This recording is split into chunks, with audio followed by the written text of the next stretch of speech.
What's up, you guys? It's Crocodile Cam. Time for the animal of the day. My boy RZA already has us going on the drum roll, so let's get it going.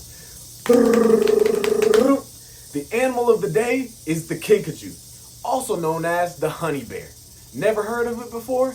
That's not by coincidence. They're actually extremely shy and they're nocturnal.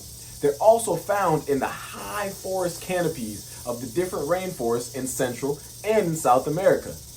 Now, kinkajous predominantly eat fruit and nectar, but their nickname, the honey bear, comes from the fact that they sometimes like to eat honey.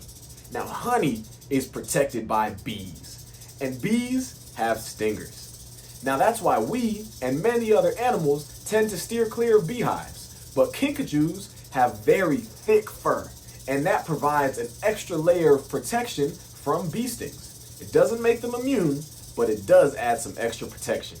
And again, I'm sure many of you haven't heard of this animal. If you have, drop a comment below. But that's not by accident. If it was up to the kinkajous, they would be left alone and unseen.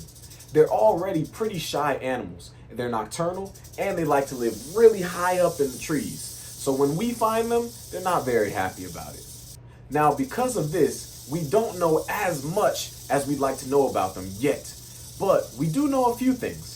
One of them is that they have a very complex social structure. As adults, they'll usually live together with one female and two males. These three will mate, and they will then live with their offspring. They're also found in the genus Potos, and they are the only members in this genus. But they do fall into the family, and we're going to sound this one out together, Procyonidae. And that means their closest relatives are raccoons, ringtails, olingos, and coatis. And that also means that despite how they look, they are not primates. Oh, what's that sound? It's quiz time already. Let's get it. What do kinkajous have in common with bees? Is it A, they're actually distant relatives? B, they're both pollinators? C, they have stripes? Or D, they can fly? Take your time and figure it out.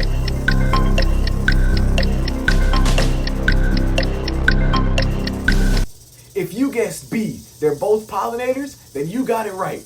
Great job, and leave a comment below if you got it right. If not, better luck next time.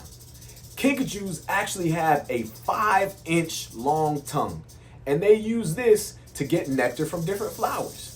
Now, they have thick fur, and pollen from flowers will stick to their fur. When they go over to other flowers, that pollen mixes in, and that is how they act as pollinators, just like bees. Now, as I mentioned before, they prefer to live in the rainforest canopy, which is very high up above our heads in the rainforest of Central and South America. They rarely come down to the ground, so they actually get most of their water from the fruits that they eat. Now, fortunately, kinkajous are listed as least concern on the IUCN Red List, but they're still in danger. Their numbers are still declining because of human activity, whether it's deforestation, hunting, or poaching for the illegal pet trade.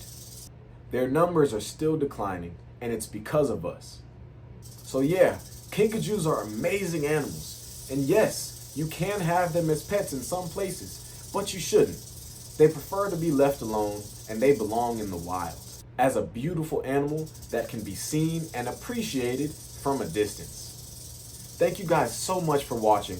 I really hope you enjoyed this video, and I hope I could teach you something new. Crocodile Cam out.